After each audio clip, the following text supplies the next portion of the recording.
Welcome back on MP daily times. चलिए देखते हैं मध्य प्रदेश की 25 फटाफट बड़ी खबरें। साथ ही डेली खबरों से अपडेट रहने के लिए चैनल को सब्सक्राइब करने के साथ वीडियो को लाइक करें। भोपाल से यूपी बिहार जाने वाली कई ट्रेनों के मार्ग में अस्थायी बदलाव, यहाँ देखें नया स्केड्यूल। रेल यात्रियों के लिए एक महत्वपूर्ण सूचना है। जौनपुर जंक्शन रेलवे स्टेशन पर 4 मई से 27 मई तक यार्ड रिमॉडलिंग का कार्य किया जाएगा, जिसका असर पश्चिम मध्य रेलवे के भोपाल मंडल से गुजरने वाली कई ट्रेनों पर भी पड़ेगा। करीब 24 दिनों तक चलने वाले इस काम के चलते कई ट्रेनों के रूट अस्थायी रूप से बदल दिए गए हैं। 15 साल बाद भी अधूरी लाइफलाइन सुरंग बनाने में लगेगा और 2 माह का समय। मध्य प्रदेश की बहुप्रतीक्षित बरगी व्यपर्तन नर्मदा नहर परियोजना एक बार फिर लेड लतीफी का शिकार हो गई है। वर्ष 2008 में शुरू हुई इस महत्वाकांक्षी योजना को 40 माह में पूरा कर 2011 तक किसानों और शहरों को पानी पहुंचाने का लक्ष्य था, लेकिन 2026 में भी परियोजना अधूरी पड़ी है। हालात यह है कि कटनी के सलीमनाबाद क्षेत्र में बन रही 12 किलोमीटर लंबी अंडरग्राउंड टनल अब तक पूरी नहीं हो सकी है। बार बार समय सीमा तय होने के बावजूद निर्माण कार्य अटकता जा रहा है। इंदौर के आयुर्वेद अस्पताल में रेड लाइट थेरेपी शुरू, बिना सर्जरी और दवाइयों के भरेंगे घाव। शासकीय अष्टांग आयुर्वेद अस्पताल ने गंभीर घावों के इलाज के लिए आधुनिक तकनीक की शुरुआत की है। अस्पताल में अब रेड लाइट थेरेपी की सुविधा शुरू हो गई है। इसकी मदद से अब बिना सर्जरी और दवाइयों के मरीजों के घाव भर सकेंगे। एमपी में स्टार्टअप्स की मदद लेगा पुरातत्व विभाग, कारीगरों और समूहों को होगा फायदा। मध्य प्रदेश में अब जल्द हेरिटेज आधारित उद्योगों का विकास किया जाएगा। हेरिटेज के रेफली का उत्पाद हस्तशिल्प आधारित उद्योगों को बढ़ावा दिया जाएगा। इसमें कारीगरों और समूहों को जोड़कर प्रदेश में कल्चरल एंटरप्रेन्योरशिप को बढ़ावा भी दिया जाएगा। इसके लिए अलग ई कॉमर्स प्लेटफॉर्म विकसित किया जाएगा और विभाग आधारित उत्पादों की ब्रांडिंग कर उन्हें मार्केट में भी उपलब्ध करवाया जाएगा। इंदौर में होगा 18वां ब्रिक्स शिखर सम्मेलन, 11 देशों के कृषि मंत्री होंगे शामिल। इंदौर को अंतर्राष्ट्रीय स्तर पर बड़ी पहचान मिलने जा रही है। इस वर्ष भारत में आयोजित होने वाले 18वें ब्रिक्स शिखर सम्मेलन के तहत कृषि मंत्रियों की अहम बैठक 12 और 13 जून को इंदौर में होगी। इससे पहले 9 से 11 जून तक अधिकारियों की तकनीकी बैठकें आयोजित की जाएगी, जिनमें विभिन्न देशों के विशेषज्ञ कृषि से जुड़े मुद्दों पर चर्चा करेंगे। इलेक्ट्रिसिटी बिल इंक्रीज, एमपी में बिजली उपभोक्ताओं को झटका, कंपनी ने चुपचाप बढ़ा दिया दाम। मध्य प्रदेश में बिजली उपभोक्ताओं को एक बार फिर महंगाई का बड़ा झटका लगा है। अप्रैल और मई 2026 से बिजली बिल में कुल मिलाकर करीब 11% तक सरचार्ज बढ़ा दिया गया है। यह बढ़ोतरी fuel and power purchase adjustment के तहत की गई है, जिसका सीधा असर अब आम उपभोक्ताओं के मासिक खर्च पर पड़ेगा। एमपीपीएससी की प्रमुख परीक्षाओं में बड़ा बदलाव, 30 सेकंड से अधिक रुकते ही जारी हो जाएगा अलर्ट। मध्य प्रदेश लोक सेवा आयोग की प्रमुख परीक्षाओं की तैयारी तेज हो गई है। आने वाले 7 महीनों में आयोग 7 प्रमुख भर्ती परीक्षाएं आयोजित करेगा। मई से नवंबर के बीच होने वाली इन परीक्षाओं में विभिन्न विभागों के 1660 पदों पर भर्ती की जाएगी। अधिकारियों के मुताबिक इन परीक्षाओं में 3 लाख अभ्यर्थी शामिल होंगे। एमपीपीएससी ने अपनी विश्वसनीयता बरकरार रखने के लिए इन अहम परीक्षाओं में बड़ा बदलाव क्या है। भोपाल से यूपी बिहार जाने वाले यात्री सावधान, बदले गए कई रूटों के ट्रेनों के और रेलवे ने जारी किया नया स्केड्यूल। यात्रियों की सुविधा, सुरक्षा और बेहतर रेल संचालन के लिए जौनपुर जंक्शन रेलवे स्टेशन पर 4 मई से 27 मई तक यार्ड रिमॉडलिंग का काम किया जा रहा है। इस कार्य का सीधा असर पश्चिम मध्य रेलवे के भोपाल मंडल से होकर गुजरने वाली कई ट्रेनों पर पड़ेगा। लगभग 24 दिनों तक चलने वाले इस कार्य के दौरान कई ट्रेनों के मार्ग अस्थायी रूप से बदल दिए गए हैं, जिससे भोपाल और आसपास के यात्रियों को यात्रा से पहले विशेष सावधानी बरतनी होगी। एमपी ने रचा इतिहास, रोजगार सृजन में देश भर में हासिल किया पहला स्थान। वाणिज्य एवं उद्योग मंत्रालय के अंतर्गत उद्योग एवं आंतरिक व्यापार संवर्धन विभाग की राष्ट्रीय निवेश प्रोत्साहन एवं सुविधा एजेंसी इन्वेस्ट इंडिया द्वारा जारी ताजा निवेश आंकड़ों में मध्य प्रदेश रोजगार सृजन के मामले में देश में अग्रणी राज्य के रूप में उभरा है। यह जानकारी भारत सरकार द्वारा जारी आधिकारिक जानकारी के सामने आई है, जो देश में निवेश के बढ़ते दायरे और राज्यों की भूमिका को रेखांकित करती है। राष्ट्रीय रिपोर्ट में स्पष्ट रूप से रेखांकित किया गया है कि रोजगार सृजन में मध्य प्रदेश समूचे देश में आंध्र प्रदेश, राजस्थान, तेलंगाना और महाराष्ट्र को पीछे छोड़कर शीर्ष स्थान पर पहुंच रहा है। अब संकाय बदलकर भी विद्यार्थी ले सकेंगे प्रवेश। उच्च शिक्षा विभाग ने शैक्षणिक सत्र 2026-27 के लिए महाविद्यालय प्रवेश प्रक्रिया में बड़ा बदलाव करते हुए विद्यार्थियों को संकाय परिवर्तन की सुविधा दी है। तिलक कॉलेज के प्राचार्य डॉक्टर सुनील वाजपेयी ने बताया कि राष्ट्रीय शिक्षा नीति 2020 के तहत अब छात्र छात्राएं 12वीं या स्नातक में पढ़े गए विषयों से अलग संकाय में भी प्रवेश ले सकेंगे, बशर्ते वे पात्रता शर्तें पूरी करें।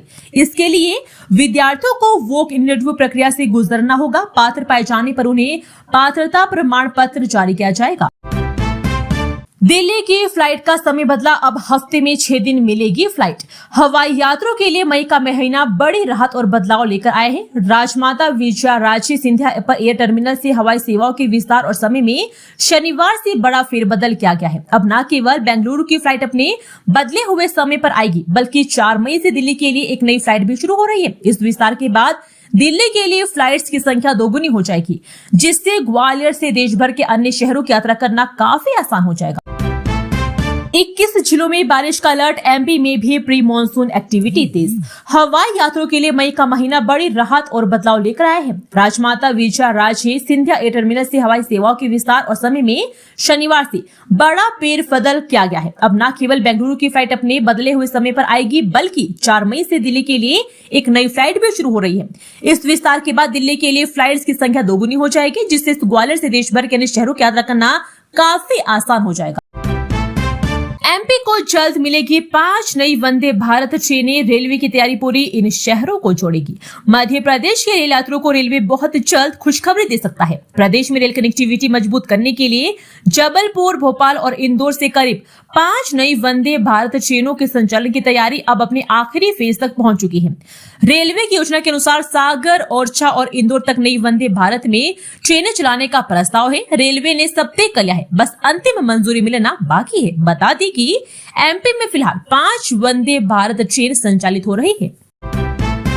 एमपी में नए बाईपास की तैयारी, 35 मिनट में पूरा होगा 88 किलोमीटर का सफर। एमपी के ग्वालियर शहर में ट्रैफिक जाम के झाम से मुक्ति दिलाने और आधुनिक इंफ्रास्ट्रक्चर के नशे पर मजबूती स्थापित करने के लिए वेस्टर्न बाईपास परियोजना अब हकीकत बनने की ओर अग्रसर है।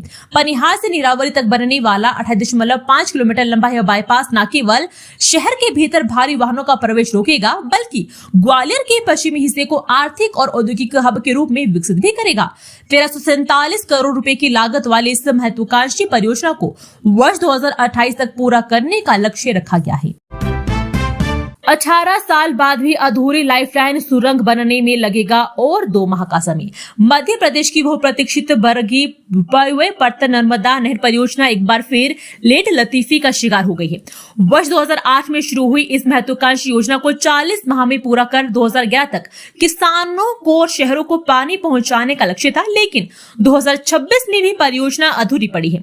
हालात यह है कि कटनी के सरीमनाबाद क्षेत्र में बन रही 12 किलोमीटर लंबी अंडरग्राउंड टनल अब तक पूरी नहीं हो सकी है।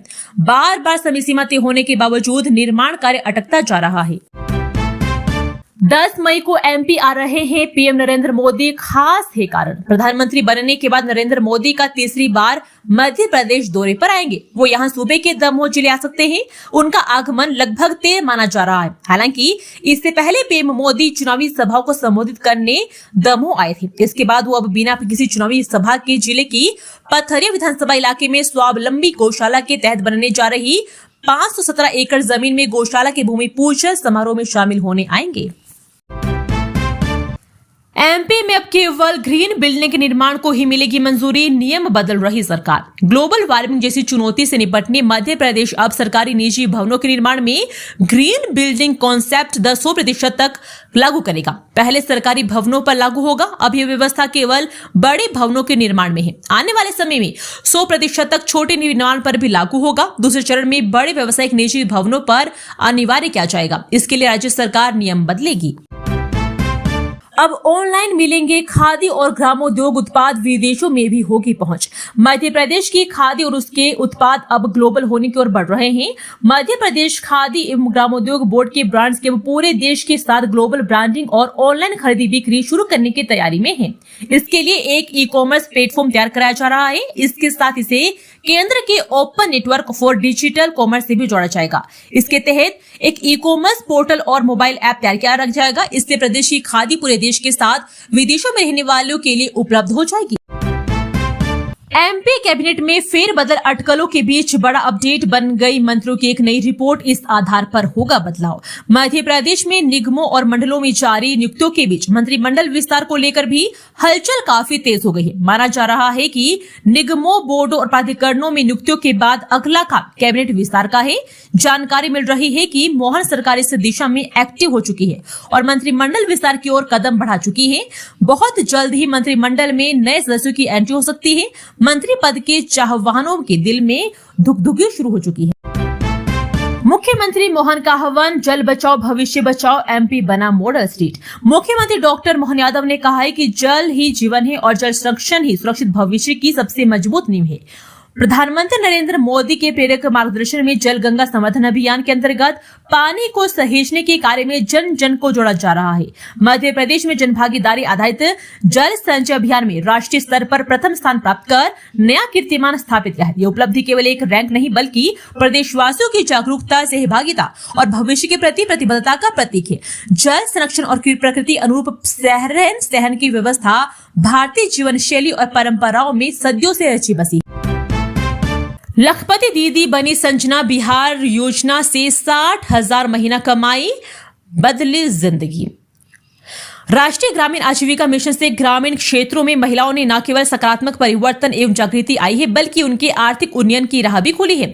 ऐसे ही एक बानगी पेश की है राजनांदगांव विकासखंड के ग्राम सुकुल देहान की लखपति दी संजना निर्मलकर ने, जिन्होंने राष्ट्रीय ग्रामीण आजीविका मिशन बिहान से जुड़कर अपने जीवन स्तर को मजबूत किया और उनकी जिंदगी बदल गई है। संजना निर्मलकर ने बताया कि वे मां भवानी स्वयं सहायता समूह से जुड़ी है और अपनी आजीविका को बढ़ाने के लिए उन्होंने बैंक लीकेज के माध्यम से 1 लाख रुपए का ऋण लिया तथा 2 लाख रुपए का मुद्रा लोन जनरल स्टोर प्रारंभ करने के लिए लिया।